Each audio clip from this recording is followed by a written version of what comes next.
Hello and welcome back, everyone. This is Gordon Phillips. Welcome to this episode of Rise Radio. Today's show is titled, Now You See It, Now You Don't.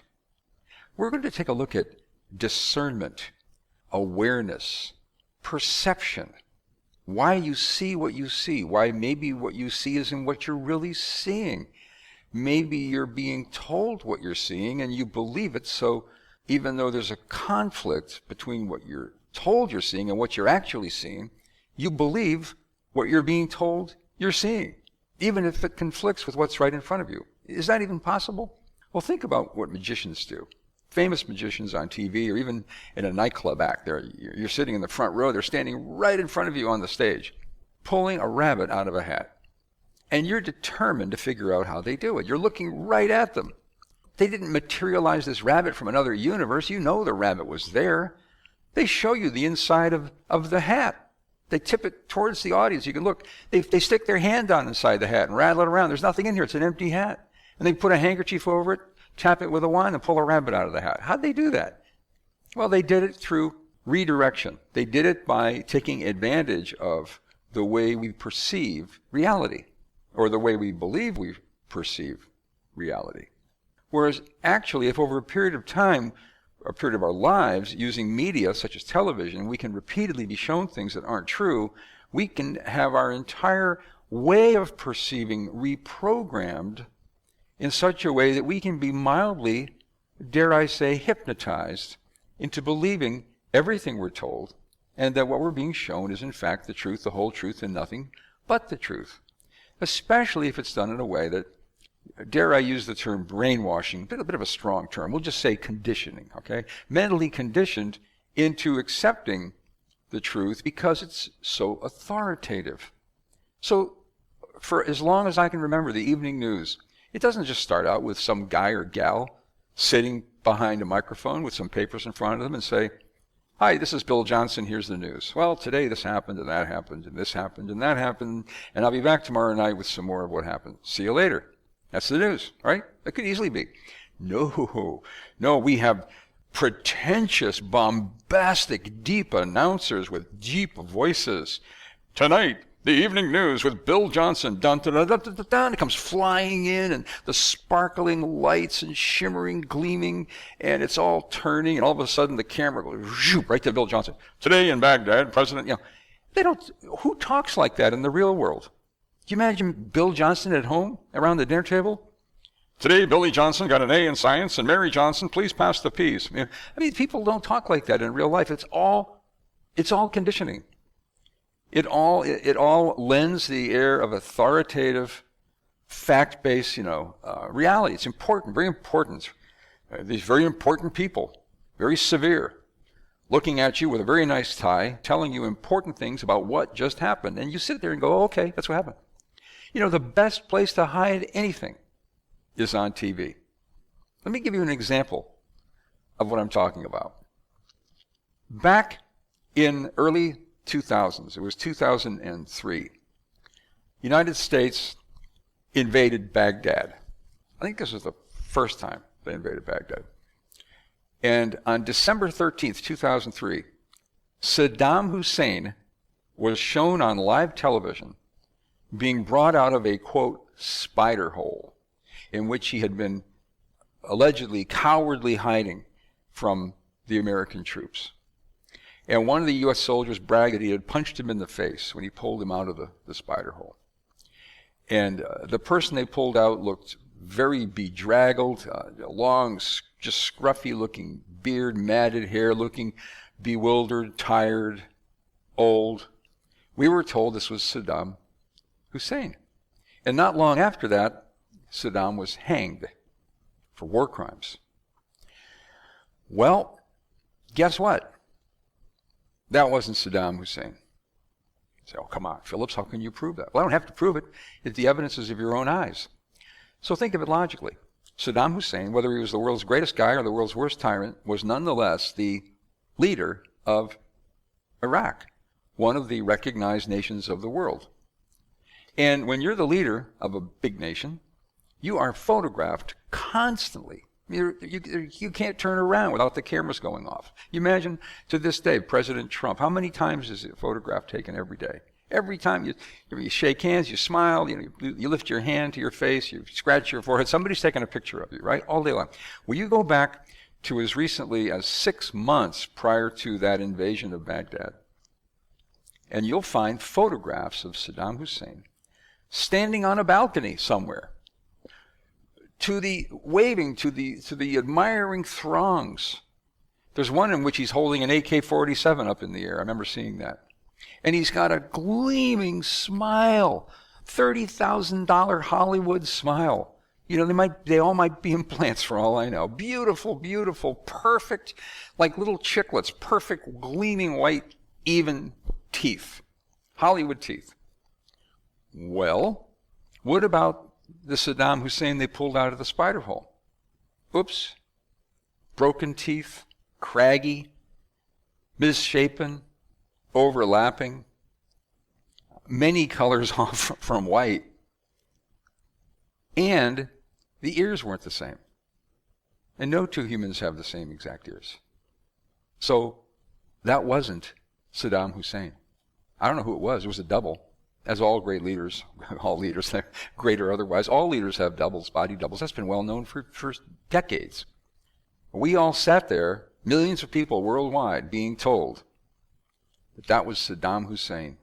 And the U.S. military had hunted him down, pulled him out of the spider hole, and now we were going to make him face the crimes against humanity. And I just hope and pray that some poor farmer wasn't the one who was hanged. But that wasn't Saddam that they pulled out of that spider hole. No, they pulled that off right in front of our eyes with a TV screen not 10 or 20 feet away from where we're sitting on our sofas, looking right at it and being told that it was true, and it wasn't true. Now, interestingly, the phenomenon of credibility, credulity, I guess it's pronounced, which is when you believe something based on no real evidence or facts. A couple of psychologists wrote a book that I have here in my office called The Invisible Gorilla. And the authors, being psychologists, created a very, very clever experiment. They put some test subjects in a room, and they showed them a video of basketball games. And they asked them to keep count on a piece of paper of the number of passes they saw of the ball being passed back and forth during the game. While they were doing that, a man in a gorilla suit walked across the back of the scene. Just like walking just across the background behind the basketball court in plain view. And afterwards, the subjects were asked what they saw. Did you see anything unusual? And a surprising number never reported seeing the guy in the gorilla suit. Why? Because people in gorilla suits don't walk through the middle of games without looking at anyone, not interacting with anyone, not saying hello, not looking to the camera, not smiling, not waving, just coming in one door, walking across, and walking out the other door as if they were never there. Hence the name of the book, The Invisible Gorilla. So you not only can get people to see things that aren't what they're being shown, you can get them to not see things that walked right across your field of vision. Isn't that interesting? So let's take a minute and go back and revisit September 11th, 2001. 911. A little play on words there, you think? Having a little fun with us all? 911, a day of infamy, a second day of infamy. The first day of infamy was when Franklin Roosevelt told the public, when Pearl Harbor was attacked, that it was a surprise attack and no one knew the Japanese were coming, which has been completely and thoroughly and utterly disproven as a total lie and fabrication. And so now we have the new Pearl Harbor, as it's been called, which is 911, the attack on America that resulted in the Patriot Act, Banking and Privacy Acts, completely decimated the remaining freedoms, rights enshrined, if I may use the term, in the Bill of Rights and the Constitution, the ones that weren't already panting on the floor half dead, which has caused me to now refer to it as the Bill of Suggestions, because basically the Bill of Rights is now a conditional Bill of Rights which can be exercised at the whim of those in authority. If they feel like pulling it out, they can. If they want to ignore it, they just do. And we had still a vestige of those rights prior to September 11th, and most of them are gone. Habeas corpus, the right to be brought before a magistrate to know what you are charged with, is gone. It took all the way up to the Magna Carta in the history of Western civilization for that right to be achieved and secured, and it's gone. So September 11th, 2001 was a very pivotal day, not just in the history of America, but in the history of the world and Western civilization. Now, we were told on that day that 2 buildings, World Trade Centers Tower A and B, were struck by planes, and that the fuel dumped by those planes into the building burned, weakened the steel girders, caused them to become disconnected. This is the National Institutes for Science and Technology, NIST. This is their claim in their report, their final report. And that the buildings pancaked, is the term, pancaked. So that the top of the building, consisting of a number of floors, collapses, and then the pressure and force pushes the next floor down, and bam, bam, bam, bam, bam, bam, all the way down it goes. Well, there are a couple of major problems with this. And they're based on science, not supposition or conspiracy theories or conjecture, but hard science that you can see with your own eyes in time with a stopwatch. All you need is the physics you were taught when you were in high school or college. And it goes like this. First of all, there were 110 stories in each of those towers. If you time, now go on YouTube, there are plenty of videos on YouTube where there was a countdown timer that showed the approximate amount of time it took the very top of each building, the roof, where the roof line was, to hit the ground. It's approximately 10 seconds. Very, very, very close to 10 seconds. You can time it yourself in video after video after video of the collapses of both buildings. Just about 10 seconds each. Okay, so let's take the premise that the buildings pancaked. 110 floors pancaked in 10 seconds, that's 11 floors per second, or 1/11th of a second per floor. You can't blink your eyes in an 11th of a second. Think about that for a second. The buildings were constructed of 47 steel columns, girders, welded and bolted together that went from many feet below the surface of Manhattan down to the bedrock that Manhattan Island sits on, all the way up to 1,362 or 368 feet in the air, depending on which of the 2 towers you're talking about. And had the buildings pancaked, not only would they have to have crushed not just one or a few, but every one of those 47 girders made from some of the finest, most rugged steel, iron in the world, crushed each one of them, all 47 would have to have been crushed simultaneously in about an 11th of a second each, and that would have had to have occurred in perfect symmetry all the way down in 10 seconds. What would have been left behind? I mean, just in the real world, what would you have seen left behind if that pancake had actually occurred as we were told? Well, you would still see these girders sticking up in the air, waving around like strands of like spaghetti, many, many, many stories high. They could have snapped off in places, but you would have had these girders sticking up into the air like the former skeleton of the building, totally visible. And then all the debris that constituted the building would be in a pile on the ground. Now, how many stories high would that pile be if 100% of that matter, that material, 110 stories pancake, how high would the resulting pile be? Well, I don't know, but would it be just a couple stories high? Would it be maybe 20 or 30 stories high? I mean, just consider the amount, the sheer volume, the millions and millions of tons of material.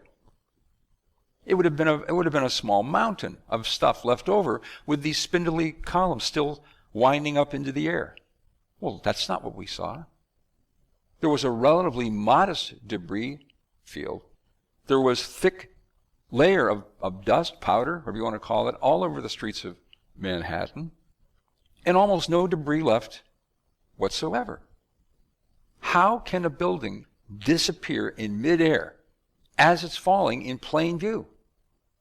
Is that what it actually did? Well, the empirical evidence would suggest that that's what it did because there was no debris pile left.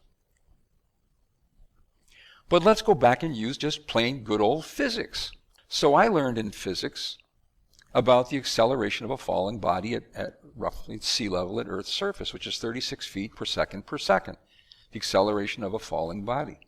And we know what the height of the building was, and there are simple formulas that you can plug these numbers into, and they'll give you the result. There are even some formula calculators online that you can plug the numbers in, hit the calculate button, and it gives you the result. The formula is S equals V sub 0t plus 1/2 at squared, where S is the distance, V sub 0 is the initial velocity, which would be 0. They weren't already moving, they started falling when the collapse began. And 1/2 at squared, where the acceleration is 36 feet per second, we simply solve for t, or time, since we know what the distance was. It was 1,368 feet. Well, we make the calculation. What do we get? 9.22 seconds. So if you had stood up on the roof of the World Trade Center, either tower, back in its heyday, and dropped, let's say, a bowling ball over the edge, it would hit the sidewalk in Manhattan in about 9.2 seconds. Well, guess what? The top part of each of the towers reached the sidewalks of Manhattan in about 10 seconds, or about 0.8 of a second more than can be accounted for by free fall. Now, what does this mean? What does it mean? Devoid of conjecture, devoid of alleged conspiracy theories. What does it mean in the real world using the laws of physics, going back to Galileo and Newton? We know the only way that could occur is if all of the mass of the building, all of the material beneath the top of the building, all resistance to gravity whatsoever had been completely removed, allowing the top of the building to drop all that distance, 1,368 feet, as if there were nothing between it and the ground. Well, that's what happened. Whether we like it or not, that is in fact what happened. And it completely puts the lie to the pancake theory, and not once but twice. And yet both buildings appear to drop right into their footprints, straight down, just like the many videos we've seen of controlled demolition. So when I saw that morning, I knew it was wrong. Maybe it's because I've spent a lifetime with studying these things. Maybe it's because I'm good at pattern recognition, because you have to be good at pattern recognition to be a trader, currency trader, to trade any kind of market, where you just learn to accept what you see. What you see on the screen is what you see on the screen. Otherwise, you're going to lose a lot of money trading. You can't be in denial. You can't wish for things to be there that aren't there. You can't deny things that are there that you wish were not there. So you see what it is. Like we said in the 70s, tell it like it is, baby. So when I saw that day and I saw this pyroclastic fountain of, it looked like smoke streaming and billowing clouds off the top of the building, that's not what a building in free fall would look like if it were pancaking. It wouldn't look anything like that. There'd be giant chunks of rubble breaking off everywhere. Here's an interesting question for you that one writer pointed out. I don't know the number, but can you imagine how many men's rooms and ladies' rooms there were in each of those towers? All of the offices had private bathrooms. On every floor there were public restrooms. Can you imagine how many porcelain toilets there were in all of those restrooms? Stand-up urinals for men and toilets for men and ladies, and ceramic sinks.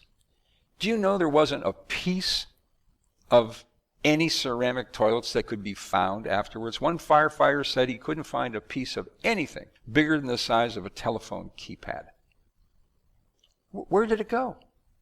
Where did all of that material, that mass, where did it go?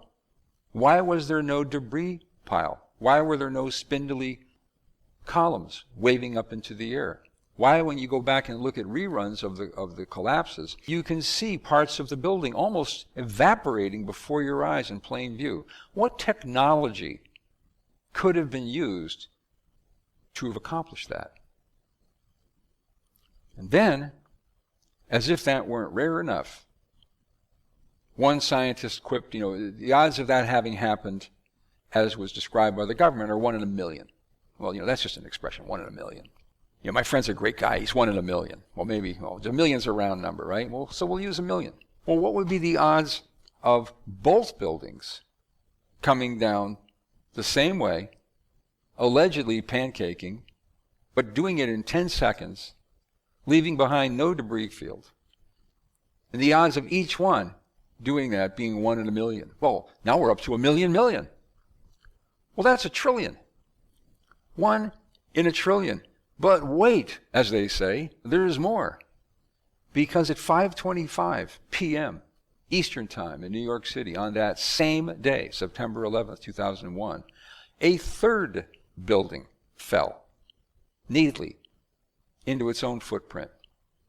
Just dropped right down in absolute free fall speed. A 47-story building 7 of the World Trade Center complex was called the Solomon Brothers Building. One writer said it would have been the tallest building in over 30 states of America. 47-story tall building dropped neatly into its own footprint. Wasn't hit by a plane. Wasn't hit by anything. Just a little bit of, there were some small office fires because of flaming debris had come through the windows, crashed through the windows. Dropped into its own footprint. Well, now we have another 1 in a million. But we were already up to 1 in a trillion, so now we have 1 in a quintillion. Well, to put this into perspective, if this happened just once in the estimated life of the universe, it would take 50 million additional lifetimes of our entire universe for all 3 of those events to happen the way they were described on the same day. Now, those are some serious, serious odds. So, what happened? Well, they were hit by planes. Fuel splashed out, caught on fire. Steel beams warped. The buildings collapsed into a very small pile. And by the way, almost all the steel beams, when they were found on the ground, were exactly a very convenient 30 feet long, just the size of the back of the flatbed trucks that immediately started trucking them over to the river where the Army Corps of Engineers took them away on barges, and they were sold very shortly thereafter to China and other places as scrap steel. And the company that was charged and tasked, contracted for the cleanup was, the name of the company was Controlled Demolition.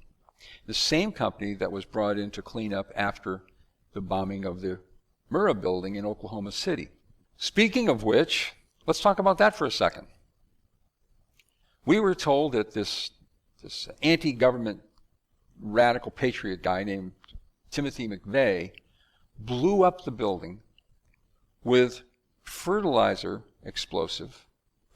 bomb it was called, in the back of a Ryder truck, like a U-Haul, right, big yellow Ryder truck.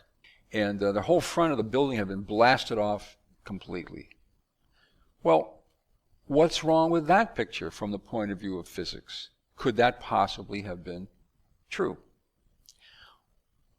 Well, as General Ben Parton, former expert on munitions with the U.S. military, pointed out after the fact, that couldn't possibly have been the case. First of all, ammonium nitrate is not a particularly powerful explosive, as explosives go. It's powerful enough for farmers to use it to blow stumps up and dig stumps out of the ground. No problem with that. You can buy it at farm supply stores. So here's the problem. You put a big barrel or a bunch of barrels or a bunch of big trash bags full of this explosive compound in the back of a Ryder truck, and you detonate it. And the truck's, 100 feet away from the front of the building. Where and how is the explosive force released in that detonation? This isn't a shaped charge. This is an explosion that is going to be released hemispherically, as an expanding globe, a sphere, in all directions. Therefore, the amount of blast pressure is going to decrease with the cube of the distance from the truck to the front of the building.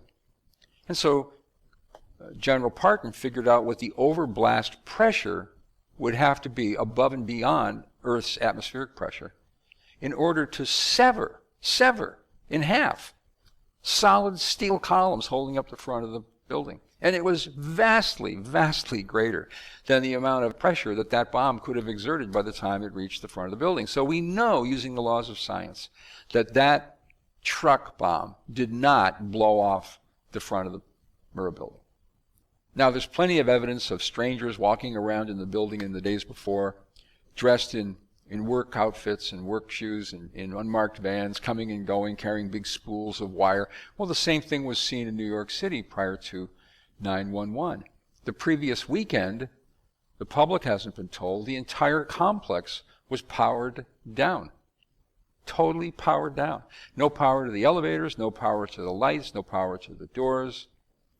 And trucks were seen coming and going at 3 in the morning, 2 in the morning, with forklifts and all these people going up and down, because they had emergency generators to power some of the freight elevators, going up and down throughout the building, carrying spools of wire, all kinds of stuff. Well, just go to the Solomon building, Building 7. It obviously was brought down in a controlled demolition. There is no other explanation. Even if you leave the first 2 buildings aside, there is no other explanation on this planet, which would have required advanced knowledge, preparation. How long does it take to pull off a job like that? So now we have to ask, was it an inside job? Maybe it was an outside job. Maybe it was outsourced. And I'm going to stop right here because I want to stay on the subject of perception, credulity, discernment, belief, judgment, awareness about what we are told we're being seen. So I'm going to wrap this up just by saying, what is my point here? Am I just rambling on about conspiracies? And sure, we know that governments lie and cover things up.